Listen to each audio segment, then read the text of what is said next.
కేంద్ర ప్రభుత్వము ఒక ముహూర్తం పెట్టి ఆ ముహూర్తం లోపల మొత్తంగా విప్లవోద్యమాన్ని అణచివేస్తాము అనేది ఆ దిశగా వాళ్ళు వెళ్తున్నారు. కొంతవరకు వాళ్ళు ఇప్పటివరకు అయితే సక్సెస్ఫుల్ గానే ముందుకు పోతున్నారు.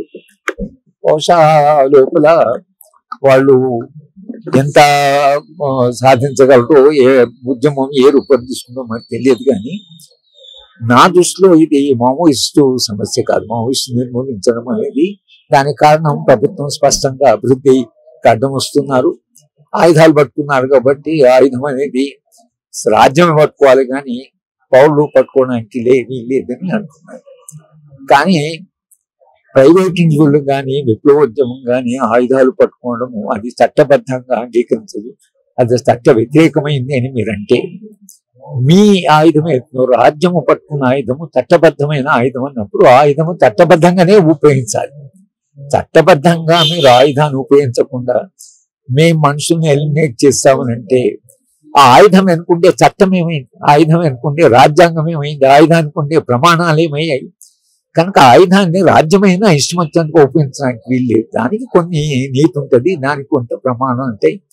కనుక సరే ఆయుధం అటువంటి సమస్య కాకుండా మొత్తంగా ఛత్తీస్గఢ్ ప్రాంతంలో లేదా బస్తర్ ప్రాంతంలో జీవించేటువంటి ఆదివాసులు, వేల సంవత్సరాలుగా జీవిస్తున్న ఆదివాసులు ఇవాళ పోరాటము ఇప్పుడే మావోయిస్టుతో ప్రారంభం కాలేదు. మావోయిస్టు అంతంతో పోరాటం అంతమైందని అనుకోండి. ఎందుకంటే చరిత్రలో 200 ఏళ్ళ నుంచి ఆదివాసీలు పోరాటాలు చేస్తున్నారు.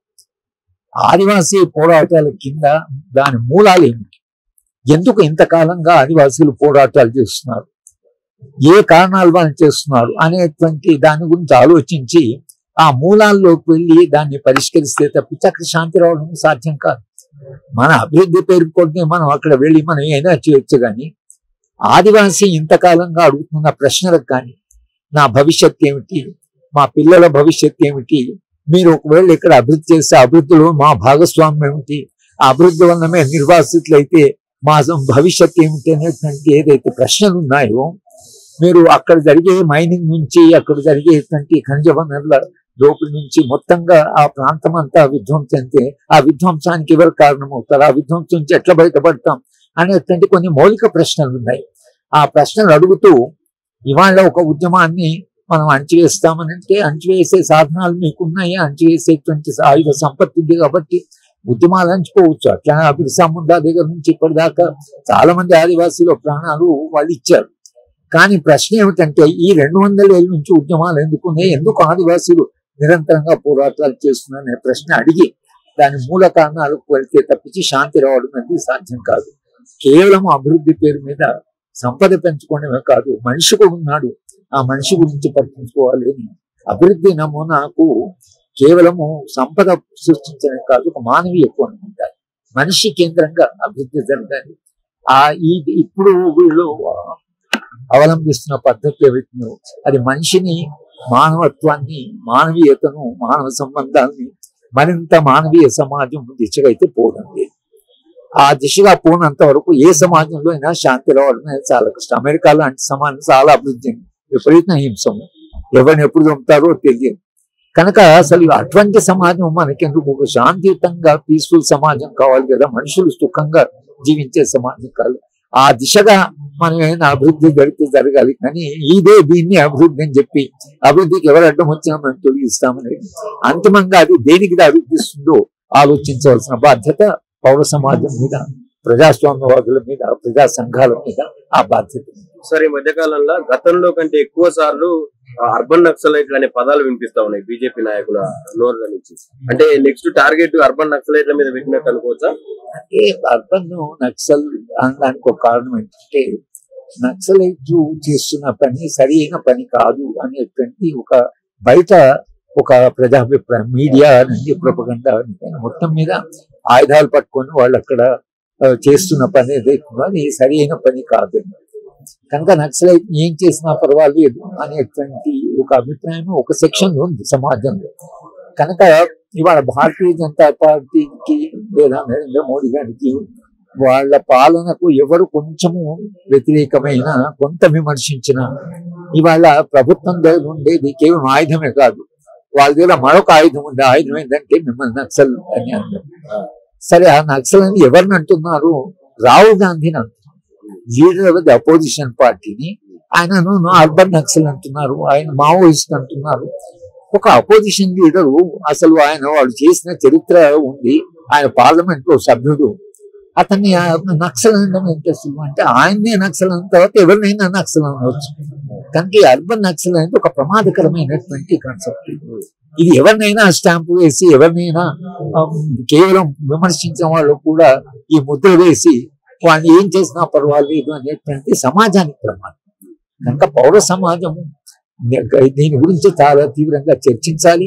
పౌర సమాజం సమగ్రంగా దీన్ని చర్చించవలసిన అవసరం ఉంది. ఎందుకంటే ఇది ఒక ప్రమాదకరమైనటువంటి ఒక భావనను ముందుకు తీసుకుపోతున్నారు. దీన్ని ఇక్కడ ఆపకపోతే దాని పర్యవసానం ఏమిటో, అది ఎంత తీవ్రంగా ఉంటుందో దాన్ని ఆలోచించవలసిన అవసరం వాళ్ళ ప్రజాస్వామ్యవాదులకి, రాజ్యాంగం నమ్మయ్యే వాళ్ళని, అపోజిషన్ పార్టీస్ కి, తర్వాత సమాజంలో ఉండేటువంటి ప్రజాస్వామ్యవాదులందరూ కూడా దీని విషయంలో చాలా సీరియస్ గా చర్చ. మీడియా కూడా, ఎందుకంటే మీడియా రేపు మీరు ఏమాత్రం క్రిటిసైజ్ చేసి విమర్శించిన మిమ్మల్ని కూడా నక్సల్ అని నక్సల్ మీడియా అని అన్నా కూడా మనం ఆశ్చర్యపోవాల్సిన అవసరం లేదు. కనుక దాని మీద చర్చ జరిగి ఎవరు నక్సల్ అనేటువంటి దానిపై వాళ్ళు చర్చ జరగాలి. ఎవరిని మనం నక్సల్ అని అనాలి, ఎవరిని అంటే వాళ్ళు నక్సల్ అని అనొచ్చునా అనే దాని మీద అయితే నా దృష్టిలో ఒక లోతైన సమగ్రమైన చర్చ జరగవలసిన సందర్భం. అయితే ఇప్పుడు జనవరి 1 వరకు మొత్తం ఆయుధాలు వదిలేయబోతా ఉన్నారు మావోయిస్టులు అనేది చర్చ వినపడతా ఉన్నది. ఆ ప్రజా ఉద్యమాలు కూడా ఆగిపోయే అవకాశం ఉన్నదా? తర్వాత వాళ్ళు చేసే ఉద్యమం ఆగిపోవచ్చు, కానీ ఆదివాసులు చేసే ఉద్యమం ఎట్లా అయిపోతుంది? ఇప్పుడు రైతాంగం, పంజాబ్, హర్యానాలు వేల మంది వచ్చి ఒక ఉద్యమం చేసి అతని ఉద్యమాన్ని ఎట్లా ఆపుతారు? ప్రభుత్వం వెనక్కి తీసుకోవాల్సి వచ్చింది కదా చట్టాలు. అలాగే రేపు ఆదివాసీలు మీరు ఇక్కడ ఖనిజాలను తొగితే మా బతికేమిటి అని వాళ్ళు ఆదివాసీలు అడిగితే, ఆదివాసులు అడగకుండా ఉంటారు. మీకు చావు బ్రతుకుల సమస్య వచ్చినప్పుడు తప్పకుండా అడుగుతారు కదా.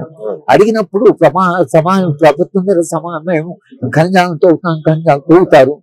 కానీ నిర్వాసితులు అయితే వాళ్ళకి మీకేమైనా పాలసీ ఉందా? ఇంతవరకు గతంలో నిర్వాసులు అయిన ఆదివాసులకు మనం ఏమైనా రక్షణ కల్పించాము? వాళ్ళకి ఏమైనా పునరావాసం కల్పించాము? వాళ్ళకి వ్యవస్థలో గౌరవప్రదమైన జీవితం ఏమైనా ఇచ్చాము?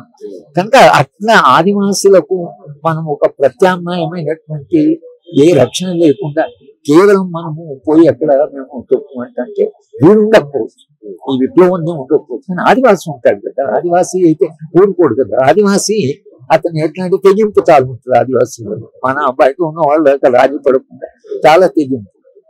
కనుక ఆదివాసీల యొక్క భవిష్యత్తు ఏమిటి, ఆదివాసీ ఉద్యమాలు ఏ మలుపు తిరుగుతాయి అనేటువంటి మనము కొంతకాలం చూడవలసినవి. కానీ మొత్తంగా ఆ ప్రాంతంలో శాంతి వస్తుంది అని నాలాంటి వాళ్ళు చరిత్ర చదువుకున్న వాళ్ళు, ఉద్యమాలు చదువుకున్న వాళ్ళు ఆ విశ్వాసం కలిగేది. ఫైనల్ గా చెప్పండి సార్, ఇప్పుడు ఏదైతే డెడ్ లైన్ పెట్టి కేంద్ర ప్రభుత్వం వ్యవహరిస్తున్న తీరు మిగతా అన్ని సమస్యల మీద ఎందుకు పెట్టలేకపోతాం అనేది మీలాంటి వాళ్ళు ఏం చర్చలు, అంటే చాలా వేదికల మీద మీరు మాట్లాడి ఉంటుంటారు ఈ విషయాన్ని అనుసరించి. మన దగ్గర ఈ ఖనిజ వనరులు అనేవి ప్రపంచవ్యాప్తంగా ఇవాళ ట్రంప్ ఆయన వెనజులా మీద బాంబులు వేస్తున్నారు నిన్న ప్రకటించారు. ఎందుకు వెనజులా మీద అంటే అక్కడ ఆయిల్ చాలా, ఆయిల్ రిచ్ కంట్రీ కాబట్టి దాన్ని అటాక్ చేస్తా అంటున్నారు. ఆయన ఇరాన్ మీద పోయి అటాక్, ఎందుకంటే అక్కడ ఆయిల్ ఎక్కడైతే వనరులు ఉన్నాయో అమెరికా వాడు ఆ వనరున్న దేశాలన్నింటినీ వాడు గందరగోళంలో పెట్టేశాడు.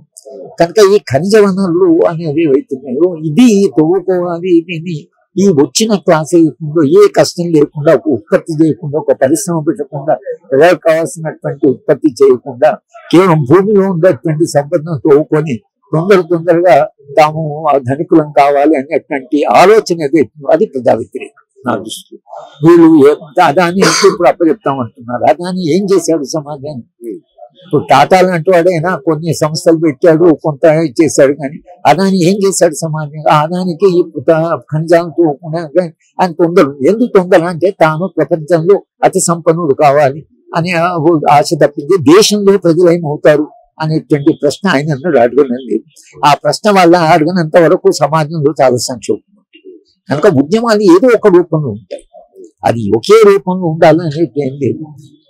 అంటే ఎంతవరకు అయితే మనుషుల సమస్యలు పరిష్కారం కావు అంతవరకు మనుషులు నిరంతరంగా ఏదో ఒక ఉద్యమం చేస్తున్నారు.